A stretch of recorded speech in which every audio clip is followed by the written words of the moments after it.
Welcome to bonus stage. I pull up to the carpool and Amanda hops in the passenger seat. As soon as Amanda gets back. There you are. Yeah. So, did you have fun gossiping about me? Mr. Vega and I actually just gossiped about our celebrity crushes. So you talked about Mario Batali the whole time? It was a very productive meeting. I'm pretty hungry. Can we grab some dinner?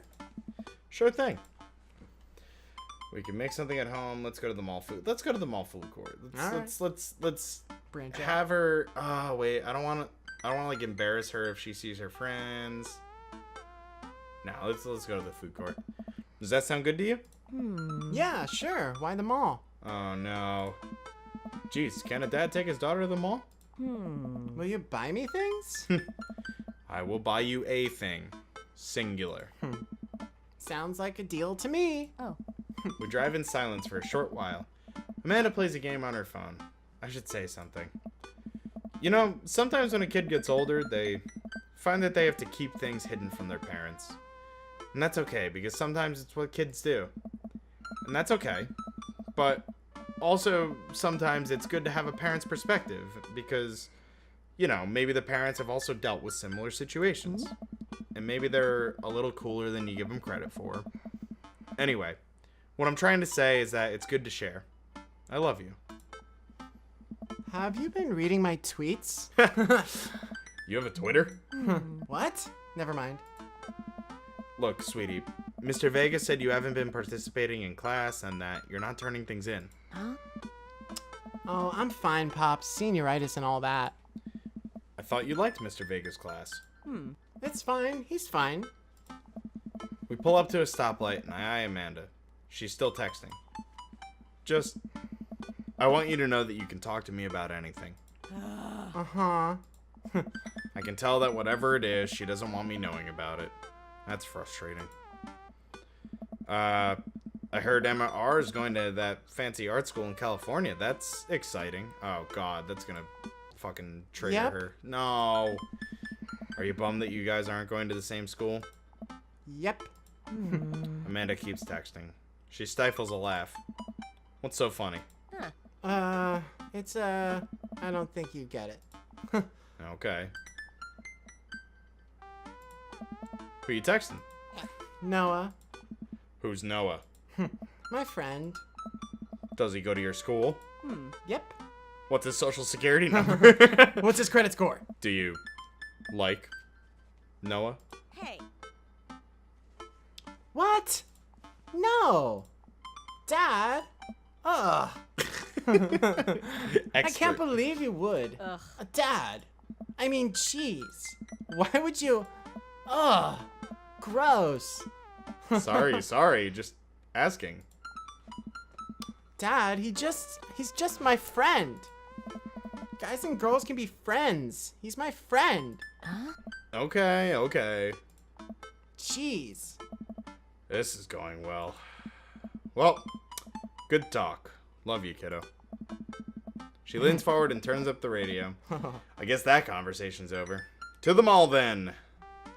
Away. Oh, boy. I'd be lying if I wasn't like that as that's all a kids teenager. Jeez, I'm understanding it now. How frustrating it. Like Right. they really, the writers captured that Damn. entire dynamic. Ugh.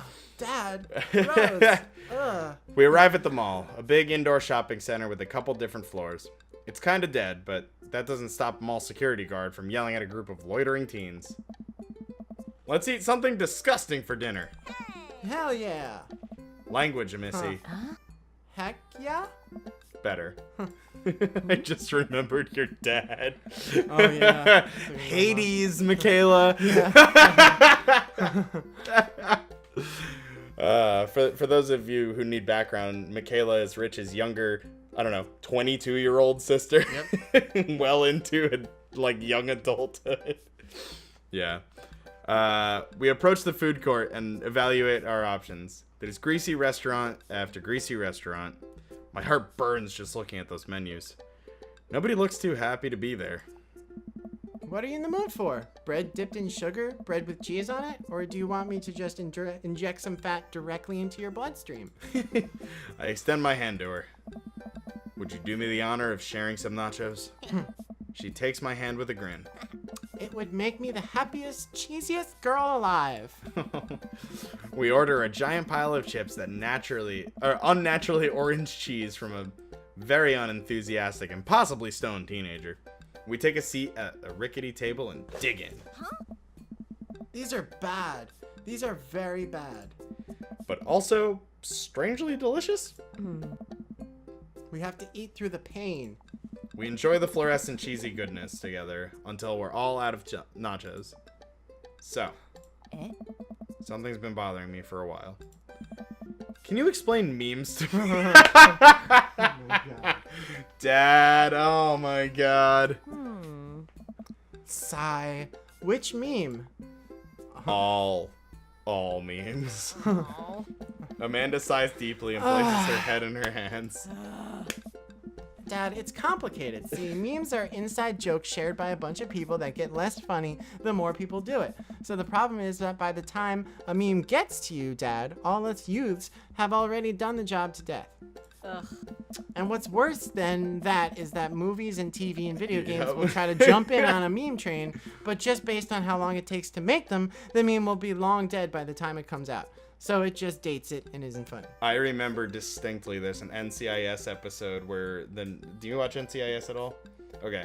One of the agents, McGee, is he's like a gamer, but like he's not super nerdy at work, but like, you know, the apartment scenes and everything, he's usually like playing like some sort of computer game, whatever. And the guy they were interviewing talked about his son wasting all of his hours on like Skyrim. And he was like, "Oh, do you play Skyrim?" He's like, "I did until I took an arrow in the knee." And it was like God. it was like the game had been out for like a year and it was Yeah. like kind of cringy. It was like, "Oh, come on, like please." Seriously now. Oh shit, what up? Oh my God. Here comes that boy. Dad, please. This is me as a Please, dad. please. Anyway, changing the subject. Where to now? Want to go to that Goth store? Oh shit. What? You know, the one that's all black and tries to establish itself as an anti-establishment despite being an exact representation of the establishment. Oh, you mean Hot Topic? Yeah, right? Seriously. I don't know what store you're talking about. You know, the one where you can buy chain wallets and it's basically an assault on what people fought so hard against in the punk and hardcore movements of the 70s and 80s. Pretty much, yeah. Dude, you gotta be more specific. The one you threw up in that one time. Oh, that one. Oh my God, it is Hot Topic. Yeah, it totally is. It's great. That's another one like that. That's like they make the t-shirts about like what's popular and trendy, but it kind of goes against like Yeah, that absolutely. sort of like anti-establishment shit. He nailed it on like, the. it's totally, God, this game is just full of social commentary. Obviously. Yeah. Amanda runs into No, the totally. store with me trailing behind her. She makes a beeline for the back. There it is. You can still see the outline, kind of. I'm so proud. Speech. Amanda. Speech. Speech. Speech. Speech. All right, I'll do it if you stop chanting. Amanda stops immediately. I clear my throat. Thank you all for joining us here today to commemorate an historic. I've never understood why it's and. I know, yeah. It drives me nuts. An historic moment that would forever shape history. On a day very much like today, some 5 years ago, our very own Amanda Ann Pemberbuck had too much blue raspberry slushy on an outing to the mall. After begging her father to take her to Dead, Goth, and Beyond to buy rainbow suspenders, she proceeded to throw up all over a display of My Chemical Romance merchandise. Her loving father then had to pay for said merchandise, which to this day remains among our possessions. Thank you. Amanda is moved. She begins clapping. Slow at first, then faster and more vigorously. Several other patrons turn their heads. One of them also starts clapping. I bow my head. All right, please, the audio. Oh, hey, chain wallets. While Amanda bussies. I also said, I realized there's an episode that I say comply the word is comply. And I was editing it and I cringed and I was like, oh, you're an idiot. When I really turn my brain off when I'm doing these recordings. Yeah, sometimes, right? Busies herself looking at band t-shirts. I try to find something to interest to myself. Something of it. Fuck. Oh, man. Speaking of turning your brain screwed off. Yourself, yeah. Not much for a dad to look at in Dead Goth and Beyond. Peruse the band t-shirts. Look at ironic. I like ironic mugs. Yeah, Wanna do totally. that? Clearance would be a dad thing though, but That's I true. like the ironic mugs. I'm suddenly stricken by existential fear. If there's only one number one dad, why are there so many mugs here that say that? What's going on? Dun, dun, dun, I thought dun, I was the dun. only one. This whole time I thought I was the only one. If I'm not number one, where do I place on the global dad rankings chart? I have work to do. Look, this is very important to me. I don't know who's talking. Probably Goth Dad. Yeah. Oh my yeah. god. It looks like fucking He has a Dracula. cape. Dude, speaking of, I watched Castlevania recently. I told yeah? you about that. Yeah, that's Pretty right. great. It was I liked good, it. right? I overhear a stifled argument over at the cash register. An older gentleman is carrying a garment and showing it to a bored-looking cashier with pink hair. I can see that. Don't know what to tell you, dude. I just work here. Oh my. Listen. When I bought this online and the website clearly said that this blouse was Victorian inspired. However, when I received it, it clearly held the trademark of Edwardian dressage. You think he's a vampire and he's been around long enough to know what each of those look like? Maybe, yeah. Do you want a coupon? I can give you a coupon. Will you leave if I give you a coupon? Is there a manager present? People have to know what they're buying. I am the manager. Huh. I see. Well, it would seem that I have outstayed my welcome. They can only Good come in if you day, invite them. shopkeep. Your what? You can only come in if you invite them.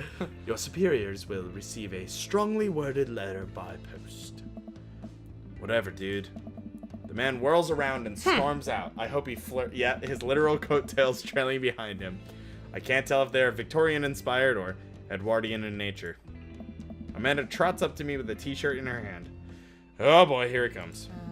Hey, Datatron 5000! Yes, I'll buy it for you. Wow, that was easy. Thanks. At least it's only one this time. Amanda plops the shirt onto the counter and grins at the cashier. I love your hair. The cashier says nothing and rings Amanda up, radiating hatred. I hand her a 20. So what was that guy's deal? The cashier rolls her eyes so hard I'm worried she'll pull something. That's Damien. He's in here all the time. He's obsessed with Victorian fashion or whatever. She hands Amanda her bag and it's clear the conversation is over. We make our way out of the store and head home to go rest. And next time, we will handle whatever it says What on the the screen. hell is going on now? I'm not looking. Spoilers! I'm not Spoilers! looking. I'm looking at you. All right, dude. Holy shit.